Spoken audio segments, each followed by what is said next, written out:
On this episode of Deleted Wrestle Zone, we're going to review AEW Dark, but also AEW Lightweight Dynamite, which was an hour show with 3 matches that they put out right after the NBA game match they had between the Denver Nuggets and the Lakers.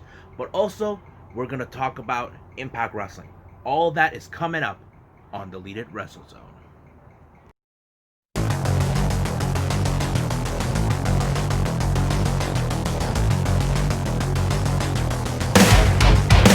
Are you ready? Get up, get up. Get up, get up. Get up, get up. Get up, get up. Get up, get up. Get up, get up. Hey everyone, welcome to Deleted Wrestle Zone. All things pro wrestling from AEW, NXT, New Japan Pro Wrestling, Impact Wrestling, the National Wrestling lines, many promotions, matches, wrestlers, and championships. I'm your host, J-Rod here.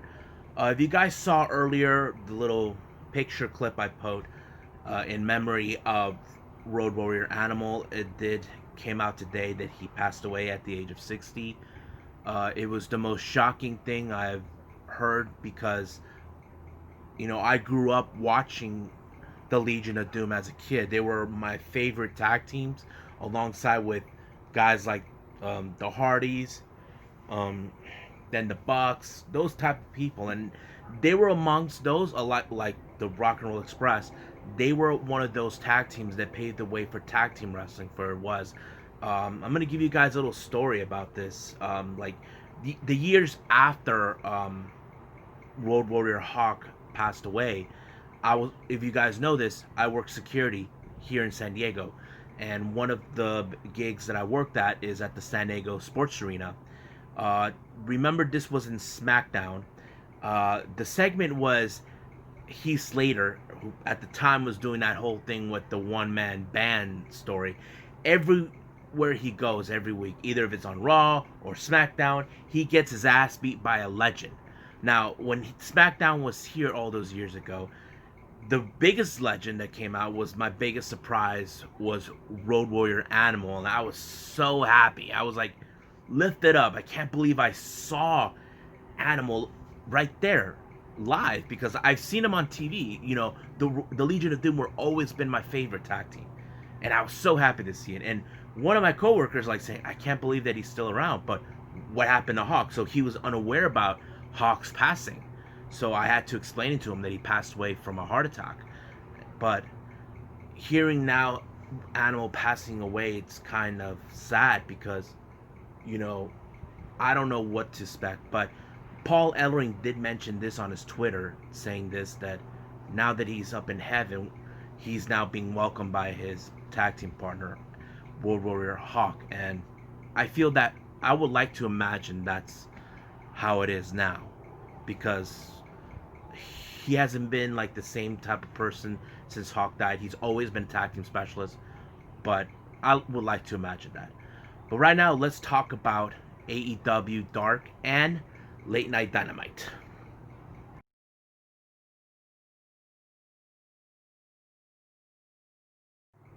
Alright, so we're going to do 2 of the shows they did for All Elite Wrestling. So first, let's start out with AEW Dark. So it was a pretty good event. They only had about 1 hour and a half of time on the YouTube channel. So the first match was a tag team between Fuego del Sol with Rembrandt Lewis against the Dark Orders, Stu Grayson, and Evil Uno. Now, as you all know, that the Dark Order are now being more taken seriously in AEW. This one, you see more of the Dark Order, as we know. If you guys know the Dark Order members, Stu and Evil Uno, they both were known as Super Smash Brothers, but now they're taking the whole thing with them seriously. It was a good match, I have to admit. Even seeing what Stu and Uno can do, and of course they won the match by using their infamous finisher, Fatality. So it ended that way. So they won the victory on this one. So let's move on to the next match. We have Christopher Daniels facing off against Absolute Ricky Starks. Now, this was one of those matches where it's not a jobber type. We know who both these guys are. course, we known Daniels as the in-ring general, or the in-ring master, whatever he's called. But I was amazed how Ricky Stark is being more developed as the star he's meant to be, throwing more of what he can do now that he's with AEW. So he picked up the victory on this one. Just don't count out Daniels just yet on what they do.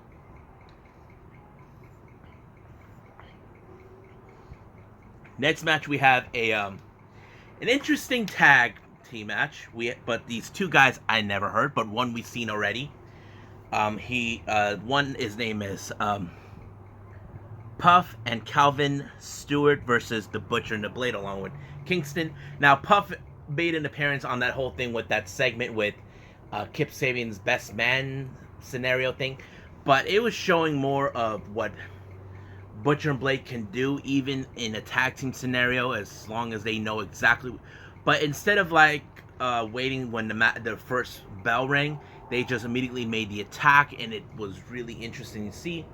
I'm not gonna say it was one of the best, but it really showed more of what they can do as a tag team. I know we'll see them down the line what they're gonna do, so they picked up the victory on this one as always. Next match we have an Serpentico along with Luther facing off against the latest acquisition for AEW. We're talking about Will Hobbs. He was facing against Serpentico, but of course he had to be more careful with Luther, the psychotic death dealer. And of course, I wasn't sure how to expect this match because, we are now getting to know Will Hobbs. We do know he is expected to be in a 6-man tag with Moxley and what's his name, Darby Allin. So it was a good match, showcasing more of Will Hobbs. So practically I enjoyed every moment of it. So Hobbs won the match. And this next match is another tag team, part of that family, Dante Smiley and Max Stardom versus the Lucha Brothers. Well, I'll just skip on this one. We all know who won. It's the Lucha Brothers because Eddie Kingston is still on the corner being the coach that he is. So that's pretty much it, what we see with them. Next match is another tag team match. We have this guy named Ryzen and a debut of this guy named Xander Gold versus Dark Order members 5 and 10. Now, this is the first time we see those two team up. Now, we have seen 5 and 10 either compete in singles or been on tag teams, but this is the first time those two are as a team. We do have Stu Grayson and Evil Uno as a team, Reynolds and Silver as a team, and now we're seeing 5 and 10. So this is a good combination, but we get to see more of what these guys can do as a team. So they picked up the victory on this one because I think they're trying to build up more of the Dark Order members. Because we do know Brody Lee is the current TNT champion, but showing each of these guys what they can do in the ring, it kind of makes a lot more sense to display them more as teams. Next match we have Kevin Blackwood and Daniel Garcia versus Sonny Kiss and Joey Janela. I don't need to tell you who won this one. You probably guessed it already. Is those two. I wasn't too much fond of this because never mind. I was fond on this one because even though the jobbers are not supposed to throw in a lot of the offense, but I think they're doing a little differently, throwing a bit of the offense, trying to showcase, show the world, oh yeah, these guys are good. You might like them. So that's the whole point of what they are capable of. So, but it was interesting to see Joey and Sonny win this match because that's what they've been. They've been a solid tag team right from the beginning when they first started out. Next match we have Mbandu and Cruz versus the Gun Club. But prior before the match started, oh my god, Billy Gunn was messing around with what's her name, with Aubrey Edwards. I thought it was funny. I don't know if he's just being fun with this match, but it's kind of interesting how this showing this side of Billy. Sorry folks, it's so hot and I'm always thirsty. So, but yeah, so they picked up the victory as always on this match because we've seen how they can do on this one. But we've mostly been seeing the Gun Club on Dark mostly. We don't know yet when they'll be on Dynamite because the way things are going on during the pandemic. But we'll see how that goes when we get there. Next match we have is a women's match. Kylan King versus also the latest acquisition of AEW, Serena Deeb. Now, this is a very interesting match. I mean, Serena Deeb did display a bit more of what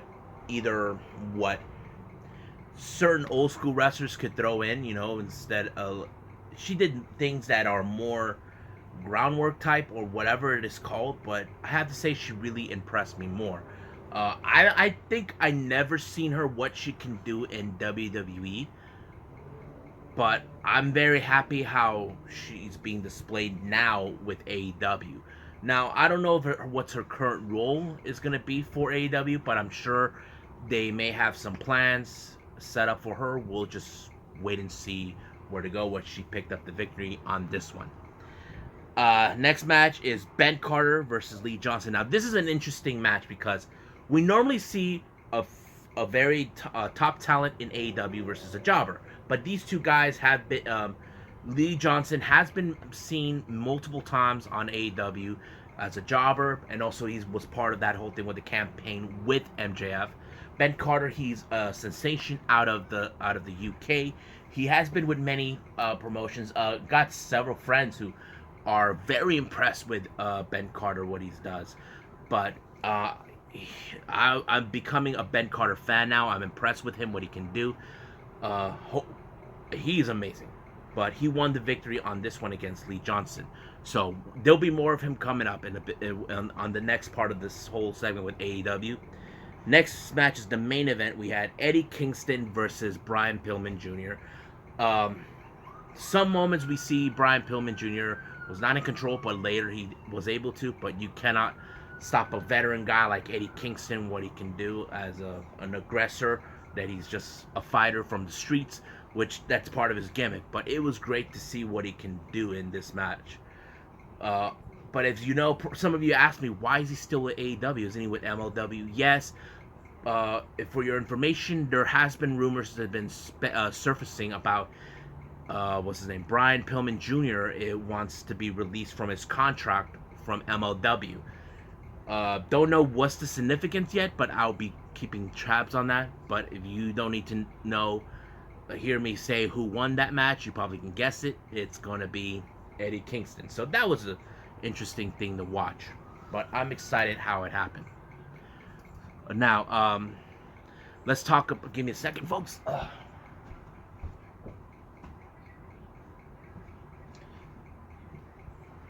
Sorry about that. My phone was ringing, but it's all good. Anyway, right now let's jump into Late Night Dynamite. This took place right after the NBA game between the LA Lakers and the Denver Nuggets. But, of course, this is not basketball. So, basically, they only had 3 matches in this one. It first starts out with Jericho actually going to the commentary section. Since he's going to be commentating also today, because today is September 23rd, which is a Wednesday. He'll be commentating also on Dynamite. Excuse me. So, basically, he was there. But the first match of the night was Ben Carter versus Scorpio Sky. Now, Ben Carter has made a couple appearances with AEW, but this is one of those matches that it's one of the highlights where people are now starting to see who Ben Carter is. Now, you can say certain things like, I don't know Ben Carter, but wrestlers like Scorpio Sky can help put over guys like Ben Carter, and that's what this match did. This is one of the best matches of the night because you get to see who Ben Carter is, what he can do in the ring, and great high five from both guys. But of course, there has to be a winner, and that winner turned out to be Scorpio Sky, as always. And I enjoyed this match. I hope everybody, if you haven't seen Ben Carter, watch him. Pay attention to him. He also will be making appearances at GCW, so if you guys are interested in that. Now, the next match, this was more of a payback match or a revenge match between Anna Jay and Brandy Rhodes. Now, this whole thing began when Brody Lee took out, beating Cody for the TNT Championship. Now, Brandy was trying to shield her husband from Brody Lee, but Brody Lee gave the orders to Anna Jay to take out Brandy, and basically because of that. Now, much of the match seems like it was in Brandy's favor, but however, Stu Grayson and Evil Uno got the distraction, and Anna Jay picked up the victory. But this is far from over from them. She did post it on Twitter that she will get her hands on Stu Grayson. So Stu, you messed with the wrong wife. And of course, don't ever piss off the queen. And Anna Jay, you may think you have her number. She doesn't. She will get her revenge, but it'll be at least when you expect it. And the next match was another payback match, but this one was originally from All Out. This one was part of we have Matt Sydal and of course Shawn Spears. This match happened because Matt Sydal eliminated Shawn Spears out of the Casino Battle Royal. Now, guys like Shawn Spears do not take things like that lightly, so this match was set as a payback. But of course, you had to be careful what Shawn Spears is gonna have on his little black glove that Tully Blanchard brought. But man, this match was great too to see. A guy like Matt Sydal facing off a bigger guy like Shawn Spears. But it was a good match. I'm not gonna lie, I enjoyed it. But frankly, it didn't go his way. Tully gave that little loaded the glove for Shawn, and of course, Matt Sydal won. Did not know it, but Shawn was about to do it again, knock him out with the loaded glove, but it didn't happen thanks to the save of Scorpio Sky. He wasn't going to tolerate Shawn Spears' involvement in this one, so you can guarantee that this is going to continue with Shawn Spears not appreciating Scorpio Sky getting involved in his business. Well, he's the one who started it, but that's how it's going to go. So that is it right now. We did both shows of AEW Dark and Late Night Dynamite. So don't forget, today we got AEW Dynamite, and I will be reviewing that the following episode. So let's continue on with Impact Wrestling.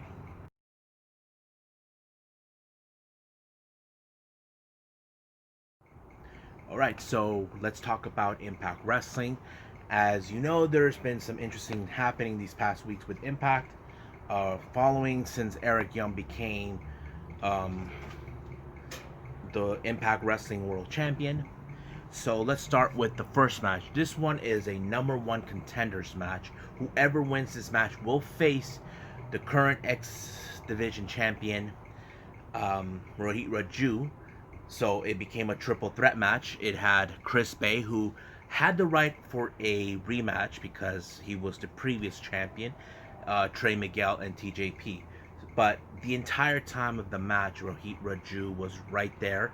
I don't know what he was doing, getting in the head of everyone, but I had a feeling what he was trying to do because it didn't.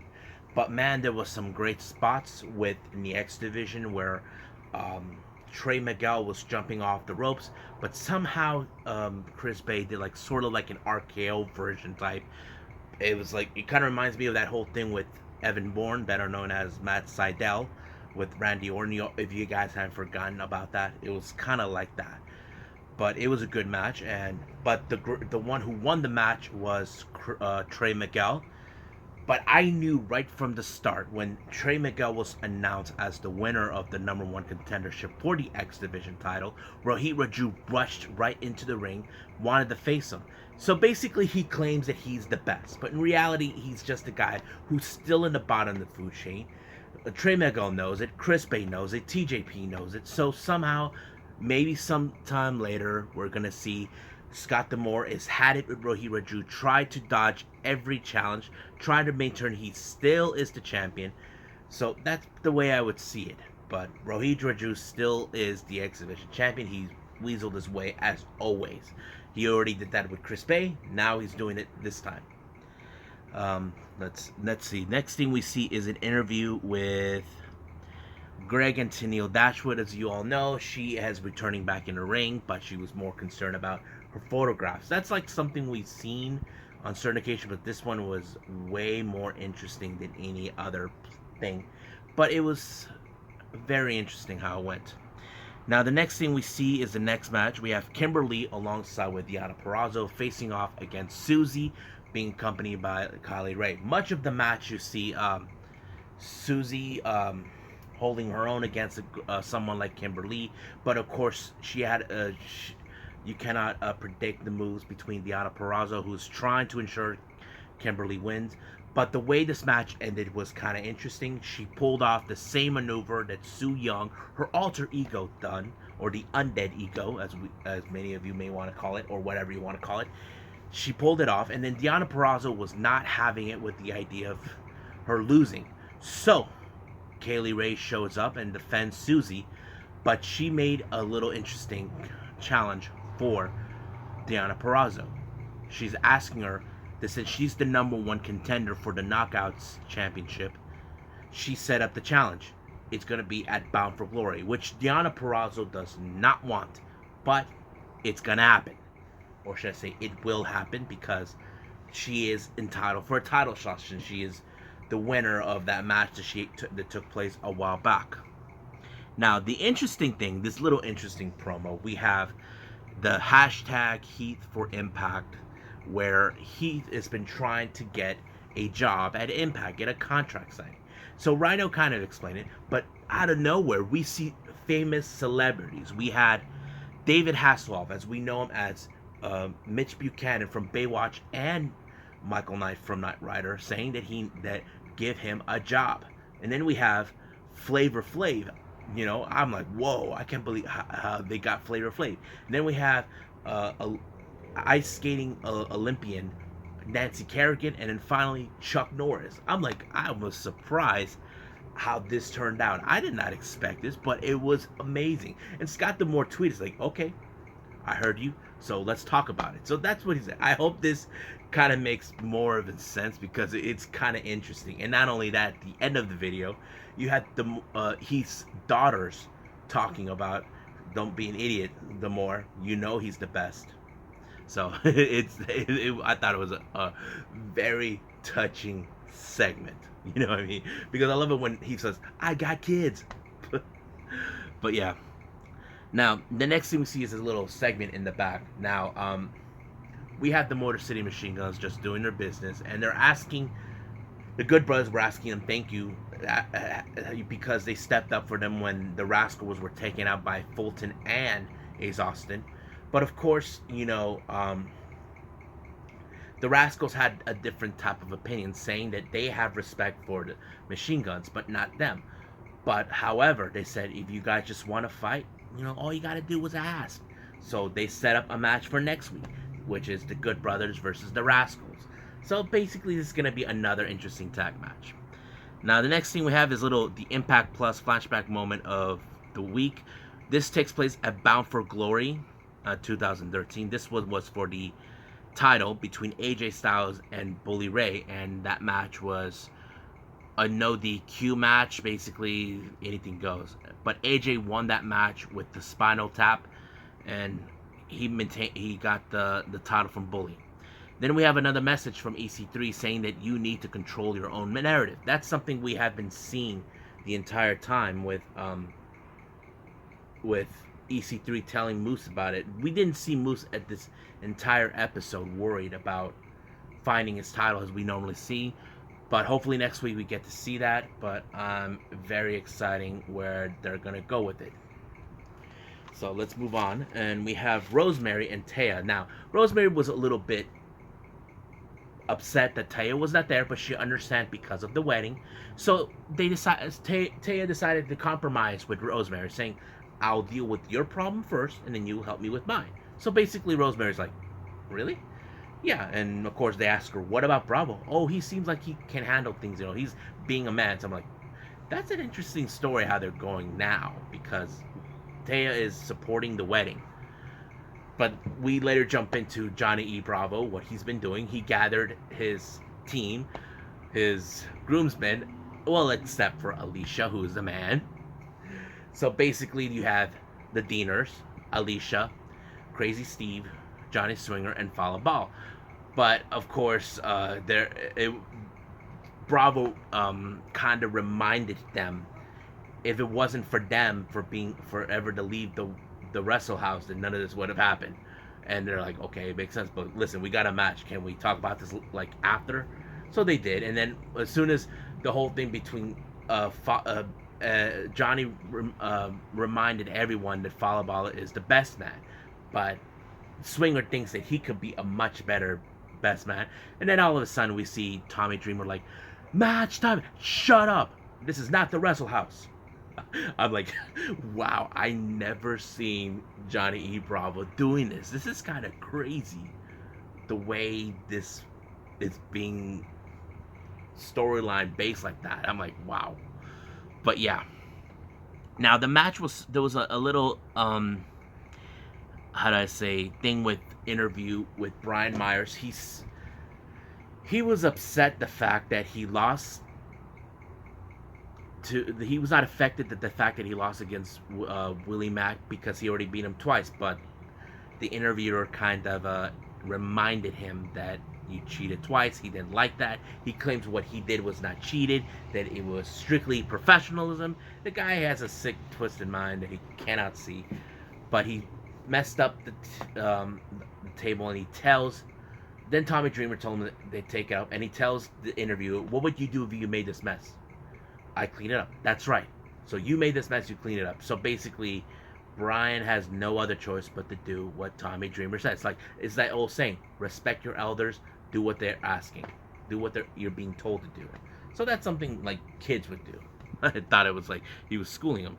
Now, we were supposed to have a match with Cody Deaner alongside Cousin Jake, but all of a sudden they were being ambushed by Eric Young. Eric Young has been on a rampage, beating up people that he feels need to get the lead because the Impact Wrestling is his world, his asylum, and he's been sending a message to both Rich Swann and Eddie Edwards. But however, he did not like what happened a week ago with Scott D'Amore officially putting him in a match against Rich Swann for the Impact World title. So he started beating up both Cousin Jake and Cody Deaner. But the more he was beating up, security even tried to stop him, but it was not enough. The more even tried to reason with him, like say, this is not you. But Eric Young has finally gone on the rails. Out of nowhere, we see Eddie Edwards coming out to make the save. And of course, Eric Young is not happy with the results of what's been happening with D'Amore causing a problem, saying that this is my world, my time, my way. So he feels that they need to just let him do what he wants, but D'Amore is not going to let that happen. So, but later, once they got back to the commercial break, because of that, Eddie Edwards was upset about Eric Young. He felt that why D'Amore didn't do a damn thing about him. Why didn't he stop him from the start? But he said that he also was upset the fact that Rich Swann get a title shot. So he said that he will give him a title shot at Victory Road. So he told him, is that what you want? Because in a way, Eddie Edwards does have the right for a rematch because he has that rematch clause, but he's still injured after what Eric Young put him through. So that's what happens. Now the next match we have, this was a rivalry that began like weeks ago between RVD and Katie Forbes against Sami Callihan. As you all know, weeks ago, prior when Katie Forbes actually tried to do her little reviewment of these photos. So basically, Sami hacked it. They were going back and forth on this between them, and all of a sudden, they kind of made a proposition saying that if RVD he gets 5 minutes of Katie Forbes, but if Sami doesn't, then he's out. But basically, RVD did win the match, as always, thanks to the interference of Katie Forbes. But they were about to take him out by using the frog splash with the chair, but it did not work. Sami Callihan grabbed the chair and whacked him in the skull. But at the same time, Katie Forbes was trying to slap him, but apparently Katie Forbes, got power drive. Thanks to Sami, he got what he wanted. So basically, this rivalry is probably over, so we'll see what happens. Now, we have a little interview that happened. As you know, a week ago in the main event, Ace Austin and Madman Fulton teamed up with the North to face the Motor City Machine Guns and the Good Brothers. Now, what happened next?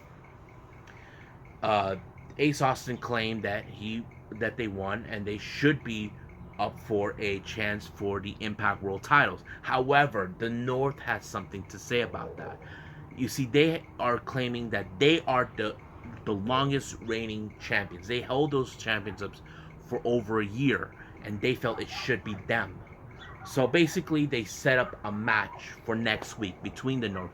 Now, you probably say this is uncommon for two heels to be together. Yes, but these two heels have a certain, how to say, what they wanted to do.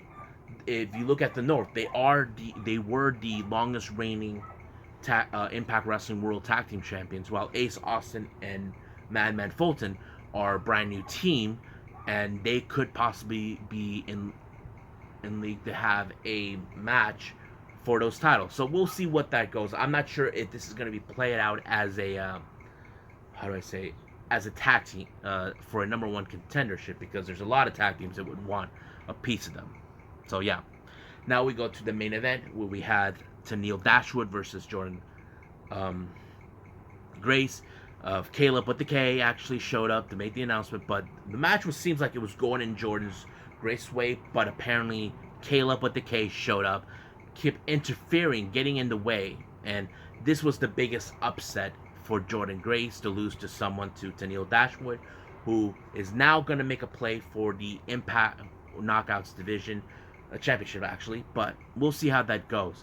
So it's better to stay tuned for next week on Impact and see where they're going to go with it. I'm very excited what's going to happen.